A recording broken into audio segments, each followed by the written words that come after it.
như vào lút đó mọi người, cũng đang chuyển động mọi người.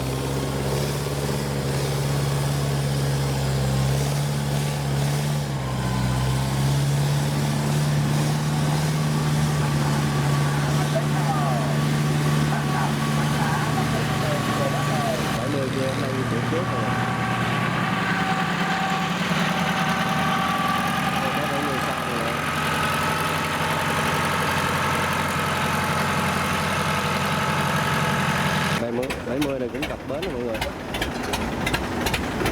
Cái đồng này cắt 3 cây mọi người, 2 cây 70, 1 cây 93 rồi. Tôi kéo lên trước rồi mọi người.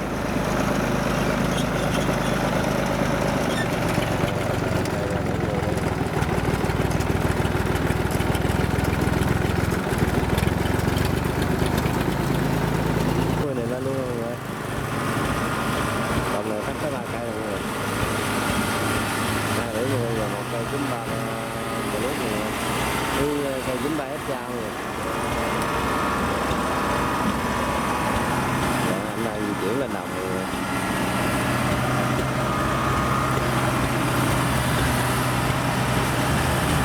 Đây chuẩn bị bắt dưới cầu đón máy xuống cắt rồi mọi người.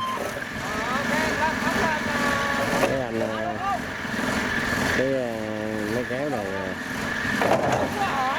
cắm túi đít mình thấy ghê quá mọi người.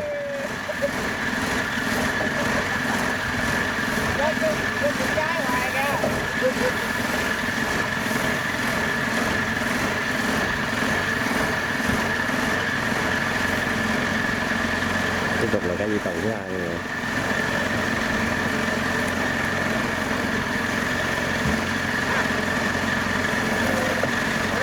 Rồi xong mọi người.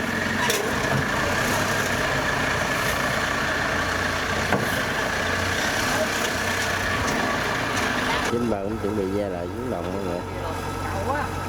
Giờ qua dưới cầu nữa mọi người. Mình làm mới kéo mình.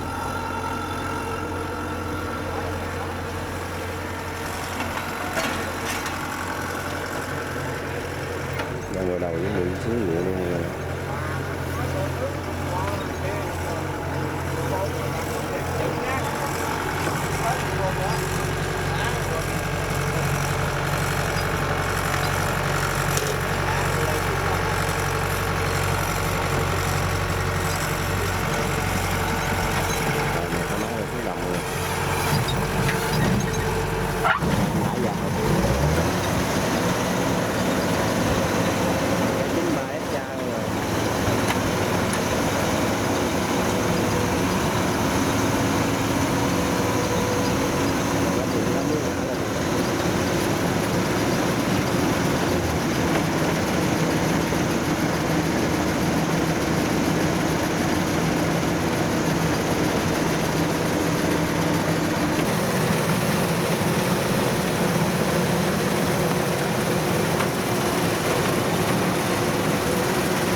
DC 70 này cắt chung với cái máy 93 là người. Giờ anh cũng đang di chuyển xuống đồng luôn mọi người. Giờ hiện tại giờ đang di chuyển trên bờ vuông mọi người.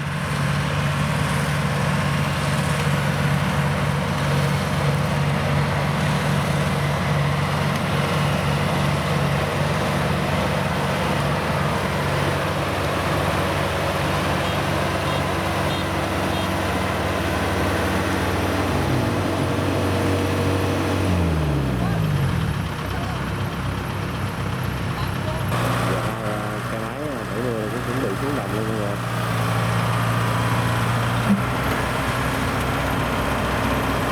Qua cầu nó lủng lẳng thấy ghê đó mọi người. Đây này chuẩn bị giấy bao mọi người.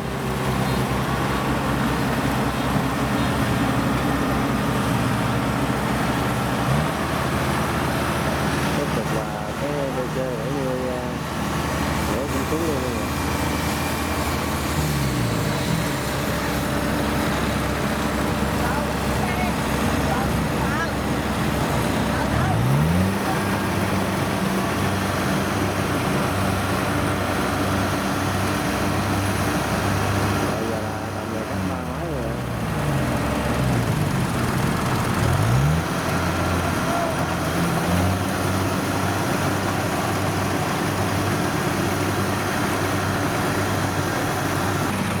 Tiếp tục cái 70 để thay dòng đầu tiên luôn.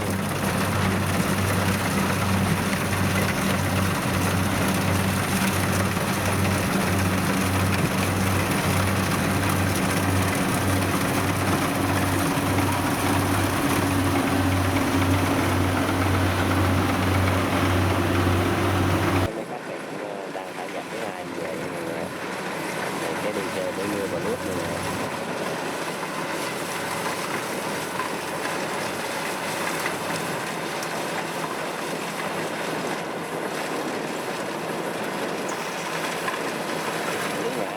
Rất là chậm.